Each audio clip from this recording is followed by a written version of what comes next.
It was an ordinary Monday morning until the sharp sound of heels clicking against the marble floor broke the silence of the towering corporate lobby. To anyone else, it would have been just another day in a building filled with power and influence. But for Amelia Parker, that sound marked the beginning of something far more personal. She wasn't just walking into the building, she was walking into a storm of assumptions, stereotypes, and privilege. The glances that followed her weren't the kind that you would offer to someone walking into a meeting with the city's wealthiest CEOs. No, these were the kind of glances that implied one thing: she was out of place. Amelia had a job to do, a voice to be heard, but to the man waiting at the elevator, she wasn't an executive. She wasn't even someone with a purpose.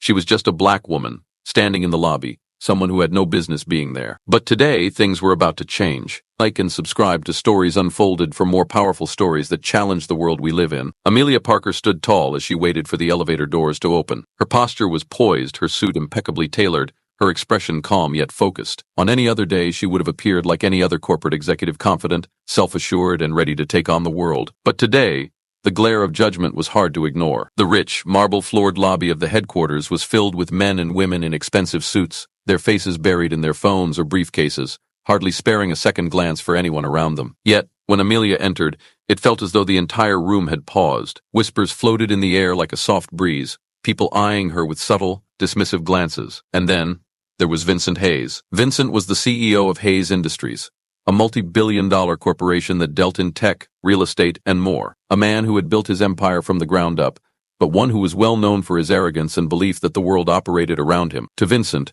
anyone who wasn't in his world simply didn't belong. When he saw Amelia, he made an instant, painful assumption she was a waitress. "Excuse me," he said with a condescending smile as he approached her, clearly mistaking her for someone who had no business in the building. "Could you please show me to the conference room?" Amelia's heart sank, but she said nothing. She simply gestured to the elevator, a hint of a smile on her lips. She wasn't here to serve. She was here to lead. It was a quiet but deliberate statement of power, one that would soon reshape everything. The elevator doors closed with a soft thud, and Amelia and Vincent stood in the silence of the steel cage, the hum of the ascent the only sound between them. Amelia kept her gaze straight ahead, trying to suppress the rising tension in her chest. She knew exactly what Vincent had assumed, and though it stung, she had long learned to expect this kind of treatment in spaces dominated by people like him. It wasn't the first time someone had mistaken her for a low-level employee, and it wouldn't be the last. Vincent, oblivious to the growing discomfort he had caused, adjusted his tie and took out his phone, checking emails and messages, as though he were the only one in the elevator. He glanced at Amelia once, and then looked away, dismissing her completely. To him, she was just another anonymous face in the crowd, someone with no power, no voice, no reason to be there. The elevator stopped on the top floor, and the doors opened to a sleek, modern lobby that echoed with the soft murmurs of important conversations and the clink of coffee cups. Amelia stepped out first, her heels clicking on the polished floor. Vincent hesitated for a moment, eyeing her cautiously before following her. They reached the large boardroom, where a group of executives were already gathered, talking in hushed tones. Amelia held the door open for Vincent, who brushed past her with barely a nod of thanks. Inside, the room fell into an uncomfortable silence as Vincent's presence caused the energy to shift. The other executives stood in recognition, offering nods and murmurs of greeting. But when Vincent saw the chairs around the large oval table, his face shifted from one of cold confidence to subtle confusion. There were only 2 empty seats, and both were at the far end of the table, away from the other executives. One was next to a senior vice president, a seasoned veteran in the company, while the other was next to Amelia. Vincent's gaze flicked from the seats to Amelia, then back to the other executives. His jaw tightened, and his brows furrowed in confusion. "Amelia, you'll be sitting next to me," he said, his tone casual but his words laced with an unmistakable command. He clearly had no idea who she was, but he knew that his position should come first. Amelia didn't flinch. She didn't move. Instead, she met his gaze evenly, her posture unwavering. "Actually," she said, her voice low but steady, "I'll be sitting here." She gestured toward the seat next to the senior vice president. "I'm part of this meeting, just as much as you are." Vincent blinked, a brief moment of surprise crossing his face. It was clear he hadn't expected her to speak up, let alone challenge him. He cleared his throat awkwardly, a slight chuckle escaping him. "Of course, my mistake." His voice was strained, as if the correction felt foreign to him. As Amelia walked to the other end of the table, she could feel the eyes of the room on her. Some were curious, others dismissive, but none of them spoke up. She sat down gracefully, her posture sharp, her gaze unwavering. As the meeting continued, the tension between Vincent and her grew palpable. Every word he spoke seemed aimed at reasserting control over the room, as if he needed to remind everyone that he was the one who belonged in charge. But every time he turned toward Amelia for confirmation or agreement, he was met with the same calm, collected presence. She wasn't just an employee, an assistant, or a subordinate. She wasn't here to serve him, she was here to lead. The executives were used to Vincent's dominance, his charisma, his sharp business acumen, and his near-constant need to prove his worth. But this time something was different. Amelia wasn't just going to let him talk over her. She wasn't going to let him erase her presence. As the meeting progressed, the issue at hand, an acquisition deal worth millions, was being debated, with various executives throwing their opinions into the ring. But Amelia's thoughts were elsewhere. Her mind, sharp and focused, was already several steps ahead. She knew exactly what was at stake and how to approach the deal. She knew that if this went well, it could propel the company into new heights. And it wasn't just about the deal itself, it was about being seen for who she truly was. After an hour of back-and-forth discussions, Vincent, growing frustrated with the lack of immediate progress, leaned forward and interjected. "We need to move quickly on this," he said, his tone commanding, his gaze scanning the table. "I think we're wasting time here." Amelia looked up from the documents in front of her and raised an eyebrow.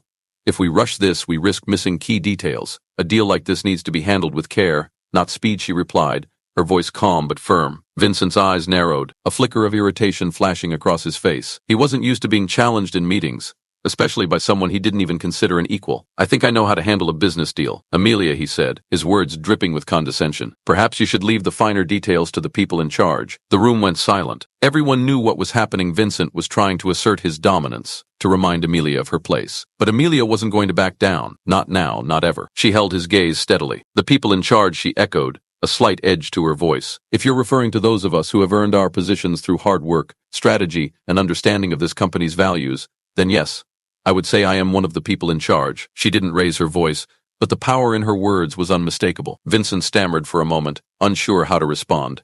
The room seemed to hold its breath, and Amelia could feel the weight of their gazes on her. She knew this was the moment when she would either be ignored and silenced, or when she would finally make them all realize who she truly was. It was time for her to reveal the truth, not just about the deal, but about her place in the world. She wasn't just a woman. She wasn't just a black woman.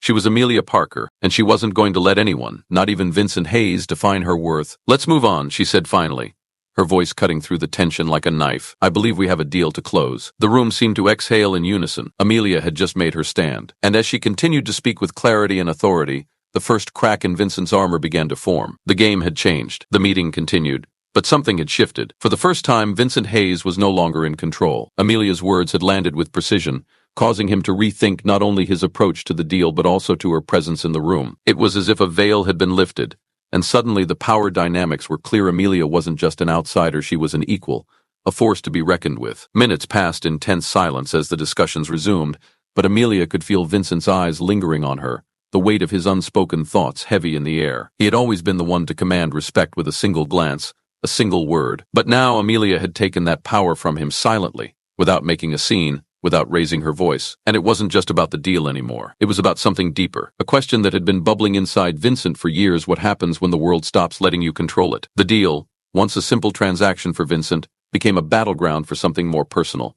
Every time Amelia spoke, her words were sharp, calculated, and precise. She was no longer the woman who had been mistaken for a mere waitress. She was the one guiding the conversation, redirecting the flow, offering strategies Vincent hadn't considered. With each suggestion, Amelia not only proved her business acumen but also subtly exposed the flaws in Vincent's approach. Finally, after what felt like an eternity of back and forth, the discussion reached a critical point. Amelia had just presented an alternative strategy that would mitigate the risk the company faced with the acquisition, a risk that Vincent had overlooked in his rush to close the deal. Her suggestion was met with nods of approval from the other executives, who had quietly observed the exchange with growing admiration. Vincent, however, was fuming. His hands were clenched tightly on the table, his jaw tight. He hadn't anticipated this. For once, the room wasn't hanging on his every word. For once, it wasn't his decisions that everyone followed. And it infuriated him. He leaned forward, his voice low but tense. "I think we're all overlooking the bigger picture here. Amelia's proposal sounds great on paper, but let's not forget who's running this company." His eyes locked with Amelia's. "I don't need anyone telling me how to handle my business." Amelia didn't flinch. She simply met his gaze, her expression calm, even empathetic. "No one is trying to tell you how to run your company, Vincent," she replied, her voice steady. "But if we're going to keep pushing forward, we need to do it strategically. This isn't about who's in charge. It's about making the right choices for the future of this company." Vincent's nostrils flared, but before he could respond, one of the senior executives, John Harris, a quiet but respected voice in the room, spoke up. "Actually, I agree with Amelia. Her proposal is sound. I think it's worth exploring further." Vincent's eyes snapped to John, a flicker of disbelief flashing across his face. The room was starting to turn against him, and he knew it. The discomfort he'd felt earlier had grown into something more dangerous: vulnerability. His usual confidence was slipping, piece by piece, and he could feel the walls closing in. But the real turning point came when Amelia, sensing the shift, took one last step. She could feel the intensity in the air, the challenge Vincent was now facing, the resentment he was beginning to harbor toward her. She understood that this moment wasn't just about the deal. It was about a larger truth, one that Vincent could no longer ignore. "I'm not here to fight you, Vincent," she said softly, her voice carrying across the table. "I'm here because I believe in what we're building. I'm here because I want this company to thrive, not because I need to prove something to you." For a moment, the room fell completely silent. Amelia's words hung in the air, the weight of them sinking into every person present. No one had expected that. No one had expected her to show any vulnerability, to offer such a simple truth in the face of all the hostility. Vincent opened his mouth, but no words came out. His chest rose and fell with deep, labored breaths. His mind was spinning, processing the reality he was now faced with. A woman, no, a black woman had just outplayed him, not with anger, but with grace, intelligence, and quiet power. She had done what so many had tried to do before her. She had forced him to confront his own biases, his own assumptions about who was fit to lead and who wasn't. In that moment, Vincent Hayes wasn't just a CEO anymore. He was a man who had to reckon with his own privilege, his own arrogance. And he wasn't sure he was ready for that. He stood up abruptly, pushing his chair back with a loud scrape. "I think we've discussed enough for today," he said, his voice unsteady. "Let's reconvene tomorrow. I'll review the proposal and let you know what I decide." The other executives stood as well, exchanging glances. Amelia remained seated, her posture as perfect as ever. She didn't need to say anything more. The room had heard her, and Vincent had received his lesson. As the others began to file out of the room, John Harris stopped for a moment by Amelia's side. "I don't know if I've ever seen him that shaken," he said quietly. "But you were right. You've got the vision. You've got the insight." He smiled slightly. "Don't let him off the hook too easily next time." Amelia nodded, her expression softening for the first time in hours. "Don't worry, John. This is just the beginning." Vincent may have left the room feeling as though he had regained some measure of control, but Amelia knew the truth. The real power wasn't in the titles or the money. It was in the quiet, unapologetic strength that refused to be overlooked, and she wasn't going anywhere. The battle had been won, but the war for equality, for recognition, for respect was far from over. The days following the meeting were filled with a mixture of anticipation and reflection. Amelia could feel the weight of what had just transpired settling into her bones, but she didn't let it overwhelm her. She was used to pushing through discomfort. It was what she had always done, especially in a world that continually underestimated her. But this time felt different. This time, things had shifted both within her and in the company. Vincent, however, was still reeling from the events in the boardroom. The next day, as promised, he called for a follow-up meeting, but his demeanor had changed. He was no longer the confident, almost arrogant man who had first entered the room. Instead, he was hesitant, uncertain. Amelia could see it in the way he walked into the room, the way his hand gripped the back of his chair, as though it were the only thing grounding him. "Amelia," he began, his voice softer than usual, "I've gone over your proposal. It's solid. You're right about the risks. We've been too focused on speed, and it's clouding our judgment. I think we need to slow down and reassess." There it was, the admission of vulnerability. Amelia didn't let herself feel triumphant. She didn't need to. She had already won. What mattered now was what came next. Instead of responding with the immediate satisfaction that came with his acknowledgement, she simply nodded. "I'm glad you see it. The deal is too important to rush. We need to make sure every detail is covered. It's not about ego, Vincent. It's about securing the future." Vincent exhaled slowly, the tension still visible in his posture. "I've been so focused on the finish line that I lost sight of the journey," he admitted, his gaze meeting hers with an unspoken acknowledgement. For the first time, he seemed to truly see her not just as an employee or an asset, but as someone whose opinion was worthy of respect.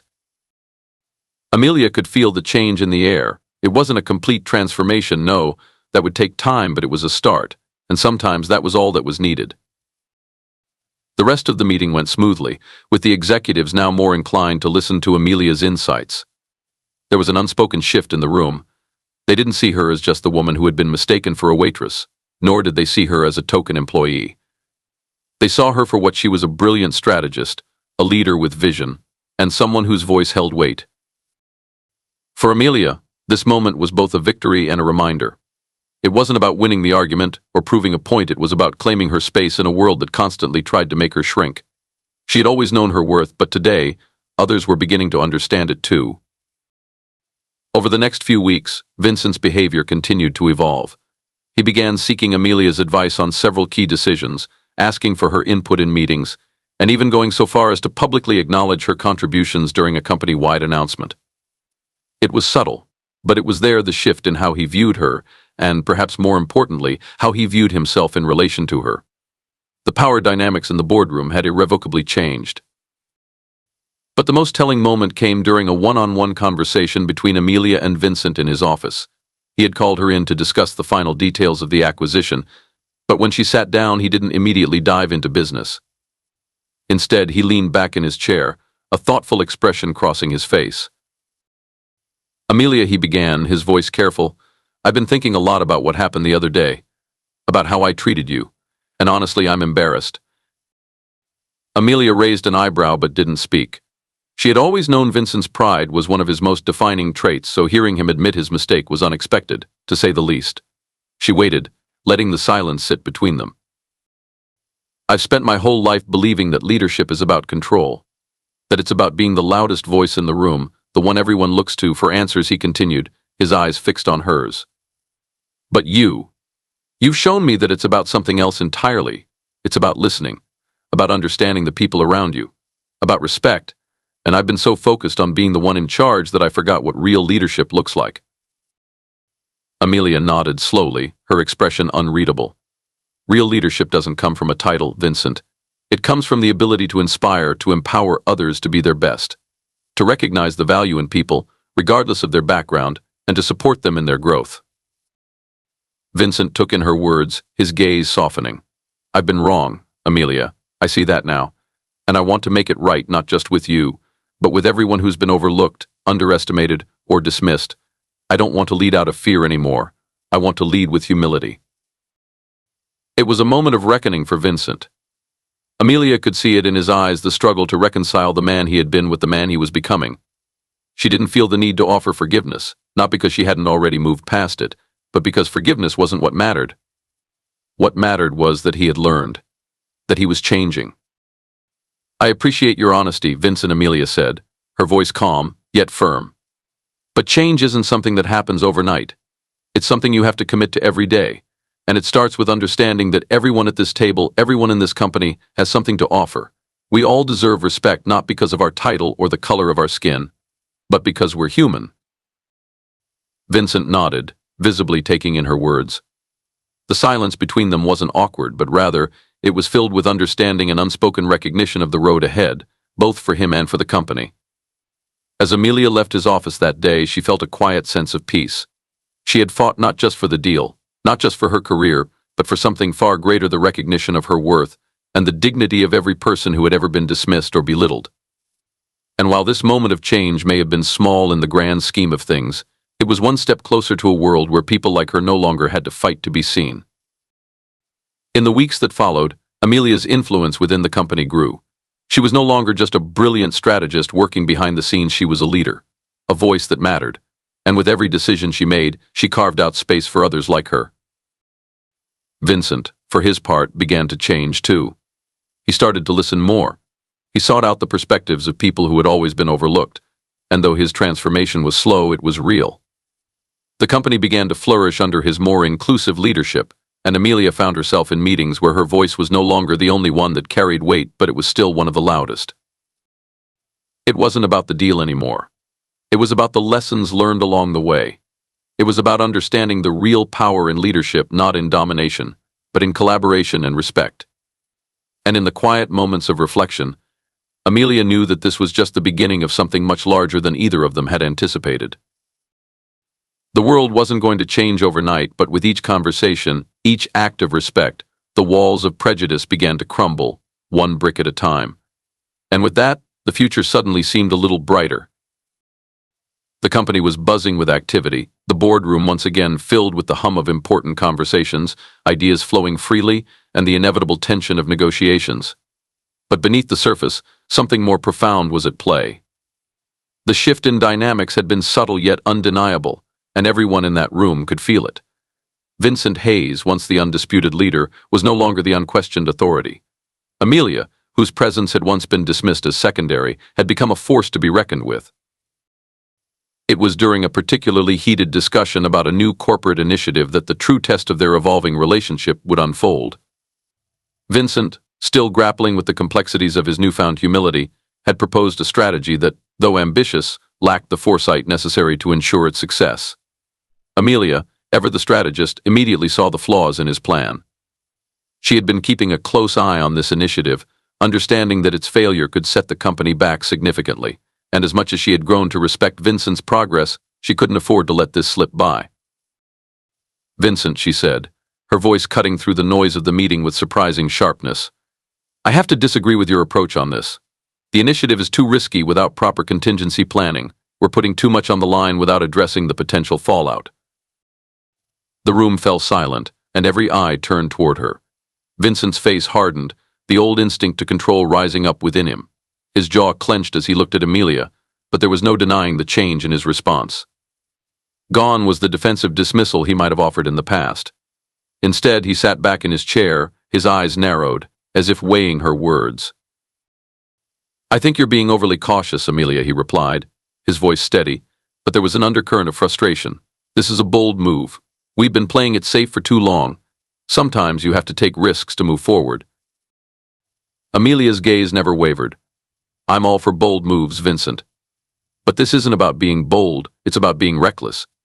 We've seen what happens when we gamble with the company's future without a clear plan. I won't let us fall into that trap again." There was a pause, and Vincent could feel the pressure mounting.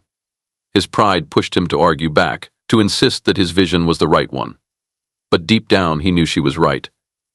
Amelia had proven herself time and time again, and though the old habits of resistance tugged at him, he couldn't deny the truth in her words. Before he could respond, John Harris, who had been sitting quietly throughout the meeting, spoke up. "Amelia's point makes sense," he said, his voice calm but firm. "If we move forward without the necessary safeguards, we could be looking at a disaster. We can't afford to ignore the risks." The room murmured in agreement, and Vincent's shoulders tensed. He had hoped for a different response, but as the realization sank in, he understood that he was losing the room.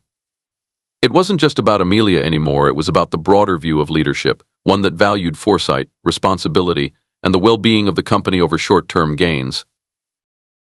Vincent leaned forward, his hands gripping the edge of the table. His face flushed with a mix of frustration and something deeper, a dawning realization that he could no longer hold onto his old ways of thinking. Amelia had proven herself, and the company had rallied behind her. For the first time, he wasn't the one making the calls. "You're all acting like this is an easy decision," he said, his voice rising with the pressure of the moment. "This company is mine, and I will make the decisions that I think are best. I'm not going to be second-guessed by anyone, especially not by someone who's only been here for a fraction of the time I've been running this place." The words hung in the air, cutting through the tension. Everyone in the room felt the sting of his arrogance, but none of them flinched. Amelia, however, met his gaze directly, her expression calm but unyielding. "You're right, Vincent," she said quietly. "This company is yours. But you've also shown us what happens when you let your ego blind you to the needs of the business. If you want to lead, you have to trust the people around you, especially the ones who are here to help you succeed." The room was still. The weight of her words pressed down on Vincent, and for a moment he didn't know how to respond. His chest tightened, his mind racing as he tried to process everything that had happened in the last few months. The way he had treated Amelia, the way he had assumed his power would never be challenged, the way he had dismissed her and others who didn't fit the mold of what he thought a leader should look like. But Amelia wasn't just a symbol of defiance anymore. She was a leader, a peer, and perhaps in this moment, the person who was saving him from himself. She wasn't asking for his respect, she had earned it. She wasn't trying to prove she was right, she was simply trying to protect the company from his unchecked ambition. Vincent's fist slowly unclenched. His gaze softened, and he looked around the room at the faces of the executives who had, for the first time, stood beside Amelia in support. He wasn't the only one who could lead. After what felt like an eternity of silence, Vincent nodded, his voice quieter but no less resolute. "You're right," he said. "We'll move forward with the changes you suggested, Amelia. We'll reevaluate the risks and adjust our approach." Amelia held his gaze for a moment longer before nodding, a small but meaningful smile crossing her face. She had won, not because she had beaten Vincent, but because she had helped him see a different path, one that didn't rely on the old dynamics of control and pride. As the meeting came to a close, there was a collective sense of relief in the room. The tension had broken, and for the first time it felt like a true partnership was forming. Vincent Hayes had taken the first step toward becoming the leader he had always claimed to be. And Amelia had proven that sometimes the greatest strength came not from asserting dominance, but from knowing when to let go of control and trust others to lead with you. The power dynamics had shifted irrevocably, and while it was clear that there was much work left to do, the company was in a better place than it had ever been before. And as Amelia walked out of the boardroom, she couldn't help but feel a quiet sense of accomplishment. This wasn't just a victory for her, it was a victory for everyone who had ever been told they weren't enough, who had been overlooked, underestimated, or dismissed. Because in that moment, she knew that no one could ever silence her again. As the dust settled and the boardroom emptied, the echoes of the confrontation lingered in the air, settling into something more profound than just a business decision. The company had been tested, not just in terms of strategy, but in its values, its culture, and the very way it viewed power. What had started as an assumption about a woman's place in the room had transformed into a reckoning that rippled through every corner of the organization. For Amelia, the journey wasn't about winning or proving a point. It was about something much deeper: the battle against ingrained bias, the challenge of finding her voice in spaces that weren't built for her, and ultimately, the quiet power of persistence. In the silence of that meeting, she had won not through arrogance, but through integrity. She had shown that true leadership wasn't about force, it was about vision, clarity, and the courage to challenge the status quo. Vincent, too, had been forever changed. The moment he let go of his pride and acknowledged his own limitations marked the beginning of a shift, not just within him, but within the company. He realized that power could be shared, and that it was stronger when divided among those who brought different perspectives and strengths to the table. His journey toward humility was painful, but necessary. The truth he had to face wasn't just about Amelia, it was about how his own assumptions had shaped his leadership, and how those same assumptions had alienated those who could have made him better. The implications of that day reached far beyond the walls of the boardroom. It was a reminder that prejudice isn't always overt or intentional, it can be subtle, systemic, and embedded in the very fabric of how we view others. But it was also a reminder that change is possible. Sometimes all it takes is a moment of clarity, a willingness to listen, and a commitment to seeing the full humanity in others. As the company moved forward, it was no longer just Vincent at the helm. Amelia's rise was symbolic of something larger: the breaking down of barriers, the dismantling of prejudices, and the empowerment of voices that had been silenced for too long. This wasn't just a victory for one person, but for everyone who had been overlooked, underestimated, and pushed aside because of the color of their skin, their gender, or their background. The world, much like that boardroom, was changing. And perhaps, just perhaps, it was a little more just for it.